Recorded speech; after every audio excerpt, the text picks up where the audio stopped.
To win one treble is hard.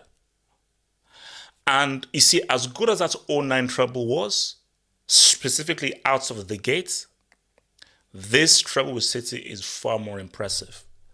Because this City team don't have an Iniesta. They don't have a Xavi. They don't have a Messi. There is not a single player in this City team that's an all-time player.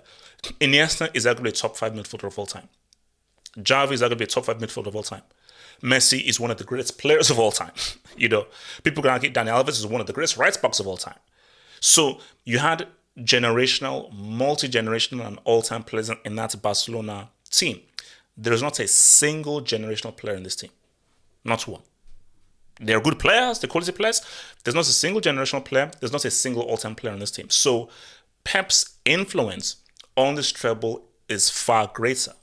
But when you just combine things, you do the math of treble with '09, the kind of football that was played, the level of dominance, the tic-tac-toe that was implemented, and now come to City, a variation, a slight tweak, and him doing it without Messi, know that, okay, now I don't have to rely on this all-time generational players, and now my coaching and my micromanaging is now going to a whole other level.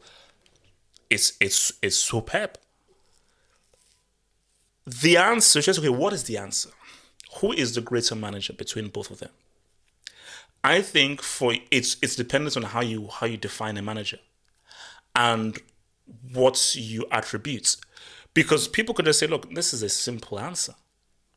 Look at Pep's trophies, the different kinds of trophies he's won, how he's conquered 3 nations in Germany, Spain, and England, although Germany doesn't really count. And winning 2 trebles with 2 different teams, and the amount of success he's had in 3 different countries. Boom. Fergie, could you succeed in Germany? Could you succeed in Italy? Could you succeed in Spain? You've already seen you succeed in England. So I think when you look at the resume overall, the argument for Pep is far too strong. Because Pep's overall resume in terms of just the records broken, trophies he's won, the 2 trebles, it's the resume destroys Fergie. It destroys Fergie. But in terms of what is more impressive and what shows true management, where, okay, this is what you have to work with. How deep do you have to go into your coaching and your management? Bro, I'm sorry. The Nevils are trash. Like, how... And that's the thing. That treble in 98-99, as we discussed, that is the most impressive treble out of all of the trebles. Now, of course, the greatest treble team, I think, is the 2015 Barca team. But the most impressive treble in terms of what the team was, what the manager had to work with, and what he went up against. United in 1999, because how they managed to beat the likes of a Juventus, the likes of an Inter Milan, the likes of a Barcelona, the likes of a Bayern Munich, with the likes of Neville's, and I'm sorry, Beckham is not a footballer.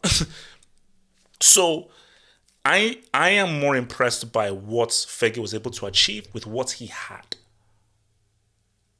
Because my main criticism of Pep is you've always been afforded quality players and high quality players and allowed to go and buy high quality players. Now, obviously, Fergie eventually got there in getting high quality players in the likes of a Rooney, a Tevez, a Cristiano, and so forth. But I've never seen Pep achieve what Fergie achieved in 98 and 99 with United, or what he achieved with those academy players as a core who never won anything. So, again, it's how you want to define it. To watch the rest of this vid and gain access to more content crack, think about becoming a Patreon member. Click the link below in the description box or head over to patreon.com/halfhope and gain access to more content crack. Let's ride.